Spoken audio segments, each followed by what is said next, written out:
నమస్తే, welcome to 99 TV. కూటమి గెలిచిందా? భూమన గెలిచారా?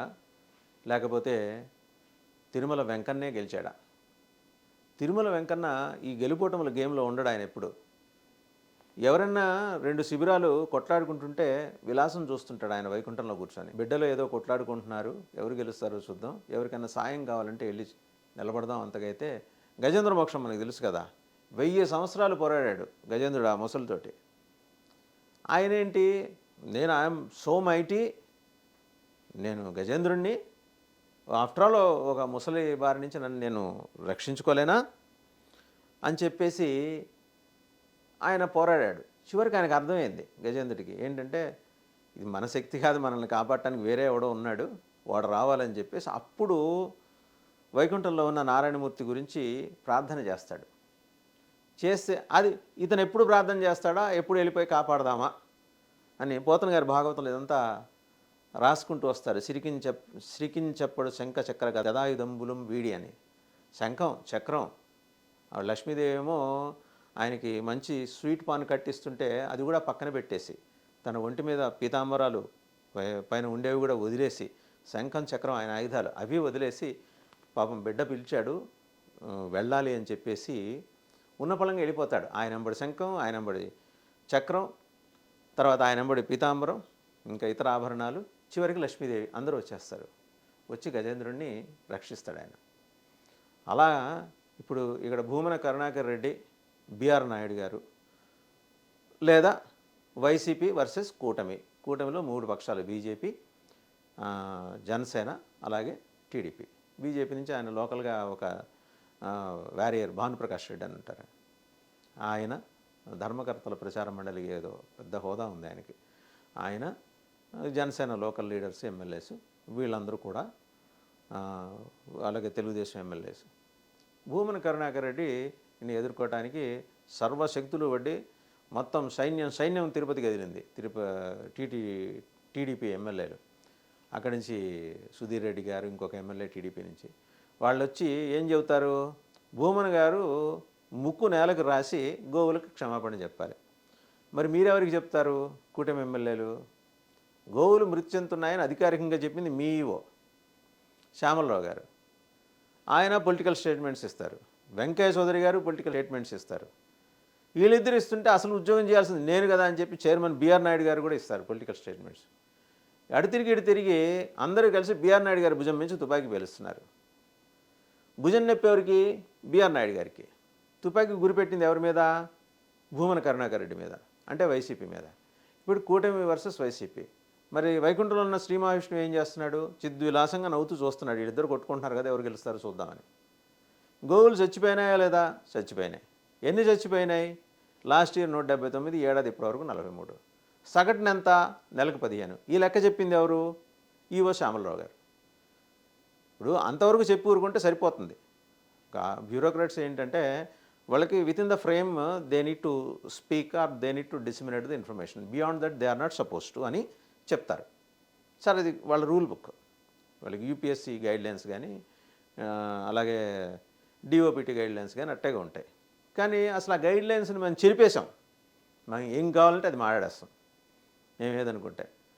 లేదా బిఆర్ నాయుడు గారు మాట్లాడేదాకా ఆగుతాం, ఆయన మాట్లాడేదానికి కాంట్రడిక్షన్ తోటి మనం మాట్లాడతాం. ఇది అక్కడ ఇద్దరు ఐఏఎస్లు. ఆయన ఐఏఎస్ కాదనుకోండి, వెంకయ్య చౌదరి గారు ఐఆర్ఎస్ నుంచి వచ్చారు. వాళ్ళ తీరిది. వాళ్ళిద్దరికీ ఈయంతో పొసగదు. ఈ పొసగదనే విషయం ఫస్ట్ కనిపెట్టింది ఎవరు? ఆర్కిమిడిస్ లాగా అంటే డిప్యూటీ సీఎం పవన్ కళ్యాణ్ గారు ఓపెన్గా చెప్పారు ఆ తొక్కిసలాట జరిగినప్పుడు. అయ్యా, మీ మధ్య సమన్వయం లేదు, చైర్మన్ గారికి, ఈవో జేఈఓలకి, మీ అందరూ మీరు సమన్వయం పాటించండి, మీ అందరి తరఫున నేను క్షమాపణలు చెబుతున్నాను. అప్పుడు మొదలైందండి అది. వాస్తవంగా దానికన్నా ముందు లడ్డూ వ్యవహారంలో పాపం బిఆర్ నాయుడు గారికి సంబంధం లేదు. ఆయన వచ్చేప్పటికీ అది రగులుతుంది ఆ లడ్డు వ్యవహారం. కల్తీ నెయ్యి అంటారు, మేము ఉన్నప్పుడు సరఫరా అయిందంటారు, కాదండి వాళ్ళు. సో దాని మీద విచారణ, రిపోర్ట్స్, సిట్టు ముందు వచ్చే వాంగ్మూలాలు, అది ఎలాగో నాకు తెలిసి ఒక 10-15 ఏళ్ళలో దాని మీద విచారణ పూర్తవుతుంది. ఈ లోపల 7 బోర్డులు మారుతాయి, 10-15 మంది చైర్మన్లు మారుతారు. మొత్తానికి ఆ విచారణ అవుట్కమ్ ఎప్పుడో వస్తుంది. అది పక్కన పెడితే తొక్కిసలాట. ముక్కోటి ఏకాదశి సందర్భంగా టికెట్లు ఎక్కడో కింద ఇవ్వటం ఏంటి? అసలు ఆన్లైన్లో ఒక ఫెసిలిటీ ఉండగా దాన్ని ఎక్సర్సైజ్ చేసుకోకుండా కొన్ని కింద ఇచ్చినప్పుడు సెక్యూరిటీ లేకపోవటం ఏంటి? సెక్యూరిటీ ఫెయిల్యూర్ అని చెప్పేసి అక్కడ కింద ఉన్న ఇన్ఛార్జిని బలి చేయడం ఏంటి? మరి జేఈఓకి ఈఓకి చైర్మన్కి బాధ్యత లేదా? అదే కదా డిప్యూటీ సీఎం గారు అడిగింది. అది అడిగారని ఆయన మీద ఇంతలా కోపం వచ్చిందిగా మీ అందరికీ. ఆయన అడిగింది అటు తప్పే ఉంది. డిప్యూటీ సీఎం పవన్ కళ్యాణ్ గారు క్షమాపణ చెప్పమన్నారు. అంతలా సెలబ్రిటీ మైకేల్ జాక్సన్ తర్వాత పెద్ద స్థాయి ఫాలోయింగ్ ఉన్న పవన్ కళ్యాణ్ గారు ఉప ముఖ్యమంత్రిగా డౌన్ టు ఎర్త్ దిగొచ్చి 2 చేతులు జోడించి క్షమాపణ కోరాడు జాతిని. మీకేం భేషజం చెప్పడానికి? అది అడిగితే బిఆర్ నాయుడు గారు ఏమన్నారు? క్షమాపణలు చెప్పినంత మాత్రాన పోయిన ప్రాణాలు తిరిగి వస్తాయని. రావు, ఖచ్చితంగా రావు. బిఆర్ నాయుడు గారు ప్రాక్టికల్గా మీకు తెలుసు, మీకున్నంత నాలెడ్జ్ లేక క్షమాపణలు చెప్పేశారు. సో ఇది చూసిన తర్వాత డిప్యూటీ సీఎం గారు ఈ ఎపిసోడ్లో ఎందుకు స్పందించట్లేదని కొంతమంది వైసీపీ వాళ్ళు పదే ఆయన టార్గెట్ చేస్తున్నారు. అంటే స్పందించి ఆయన టార్గెట్ అవ్వాలా? కూటమిలో ఎండోమెంట్స్ మినిస్టర్ ఉన్నారు, ఆయన మాట్లాడారు ఆల్రెడీ, రామనారాయణ రెడ్డి గారు. అలాగే ముఖ్యమంత్రి గారు మాట్లాడి ఆయన మాట్లాడకముందే ఏం మాట్లాడకూడదు అవన్నీ చైర్మన్ గారు, ఈఓ గారు ఇవన్నీ మాట్లాడేశారు. సమన్వయం లేదనేది మరోసారి ఎస్టాబ్లిష్ అయింది. సో దీని నుంచి అడ్వాంటేజ్ ఎవరు తీసుకున్నారు? వైసీపీ తీసుకుంది. వైసీపీలో కూడా అడ్వాంటేజ్ ఎవరికి దక్కింది? భూమన కరుణాకర్ రెడ్డి గారికి. ఆయనకి తెలుసు ట్రాప్ ఎలా వేయాలో. ఈ ట్రాప్ వేసే క్రమంలో ఆయన మీద పడే నింద ఏంటో కూడా తెలుసు. నువ్వు ఒక మావోయిస్టువి, నువ్వు ఒక క్రైస్తవుడివి, నీ ఇంట్లో వివాహాలు శుభకార్యాలన్నీ క్రైస్తవ సంప్రదాయాలు జరుగుతాయని ఆయన మీద ఎంబడే ఒక బకెట్ 2 బకెట్లు తీసి బురద జల్లేస్తారు వీళ్ళు. దానికి కూడా ఆయన ప్రిపేర్డ్గా ఉన్నాడు. ఆయనకి ఏంటంటే ఆయన ఎంగేజ్ చేసుకోవాలి. సో ఆయన బాధ అయింది, జనం అటెన్షన్ డ్రా చేయాలి, ఛాలెంజ్ చేశాడు. అక్కడ చనిపోయినాయి ఈ మొత్తం అక్కడి దాకా వాటిని పాతిపెట్టిన దగ్గరికి తీసుకెళ్తే కళేబరాలన్నీ బయట తీస్తే లెక్క తేలుతుంది. మీరు రెడీయా? నేను రెడీ అని చెబితే పల్లా శ్రీనివాసరావు మీరు రండి నేను వస్తున్నా అన్నాడు, ఏపీ టీడీపీ ప్రెసిడెంట్. తీరా మోసి తెల్లారి పల్లా శ్రీనివాస్ గారు రాలా. ఆయన శ్రీకాళహస్తి ఎమ్మెల్యే, ఇంకొక ఎమ్మెల్యే వచ్చేసి ఈయన్ని ముక్కు నేలకేసి రాయండి, ఆ ప్రాక్టీస్ చేస్తూ ఉండండి, ఈ లోపల మేము వస్తామని చెప్పారు. పెద్ద గొడవ, నానా రచ్చ రభస అన్నీ అయినాయి.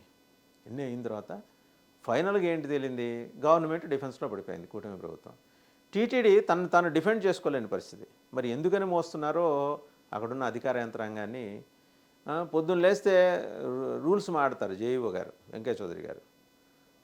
మీరు ఆ సిఫార్సు లేఖల్లో ఫలానా చోట కామా లేదు, ఫలానా చోట 5-6 పులి స్టాపులు ఉన్నాయి, అందువల్ల మీకు ఇవాళ దర్శనం ఇవ్వటం జరగదు అని ఇన్ని రూల్స్ మాట్లాడతారు, రూల్ బుక్ అని. మరి ఇవాళ గోవులు చనిపోతే రూల్ బుక్ ఏం చెప్పలేదా అండి మీకు? వాటిని ఎలా కాపాడుకోవాలి, వాటి సంరక్షణ ఎలా చేపట్టాలి? 5 ఏళ్ల పాటు వైసీపీ చేసిన దుర్మార్గాల వల్ల ఇవాళ చనిపోయాయి గోవులు అని చెప్పి మాట్లాడటంలోని మీ ఆంతర్యం ఏంటి? వాళ్ళు అలా చేశారు కాబట్టి వాళ్ళు 151 నుంచి 5 ఎగిరిపోయి 11కి మిగిలారు. మీరు కూడా అలాగే చేద్దాం అనుకుంటున్నారా? ఇప్పుడు మీరు ప్రభుత్వ అధికారులకు ఫ్రేమ్లో మాట్లాడాలి. ఫ్రేమ్ దాటి పొలిటికల్ లీడర్స్ మాదిరి మాట్లాడకూడదు. నాయుడు గారు మాట్లాడారంటే ఆయనకి రిహాబిలిటేషన్ సెంటర్, అది పునరావాస కేంద్రం బిఆర్ నాయుడు గారికి టీటీడీ. అండ్ ఆయన లోకల్ స్వామివారికి చైర్మన్గా, స్వామివారి ప్రతినిధిగా బాధ్యతలు నిర్వహించి భక్తి ప్రపత్తులతో సేవలు చేసుకుందామని వచ్చిన ఆయన్ని మీరు తప్పుదోవ పట్టిస్తున్నారు. అది మీ మీద ఉన్న అభియోగం. ఓవరాల్గా ఏంటంటే ఇక్కడ భూమన గెలిచాడా, కూటమి గెలిచిందా అంటే డెఫినెట్గా భూమన గెలిచుండకపోవచ్చు, కానీ కూటమి అయితే గెలవలేదు. ఈ ఎపిసోడ్లో అట్టర్ ఫెయిల్యూర్ స్పష్టంగా కనిపిస్తుంది.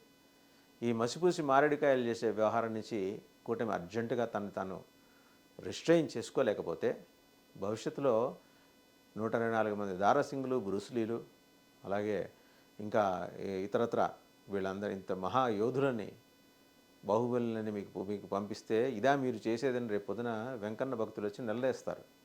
అలాంటి పరిస్థితి కనిపిస్తుందని నెటిజన్లు అంటున్నారు. ఎనీహౌ ఇలాంటి బోల్డన్ని సంక్షోభాలను చూసిన ఘనత, వాటిని అధిగమించిన నేర్పరితనము, దక్షత చంద్రబాబు గారికి ఉన్నాయి. ఏం పర్లేదు, బిఆర్ నాయుడు గారు అలాగే అక్కడున్న టీటీడీ ఆఫీసర్సు మీ అందరినీ చంద్రబాబు నాయుడు గారు రక్షించుకుంటారు. బట్ ఫర్ ష్యూర్ కూటమి ఈ ఎపిసోడ్లో ఓడిపోయింది. అలాగని భూమన్ అయితే గెలవలేదు. ఈ విషయం ఏడుకొండలవాడికి తెలుసు.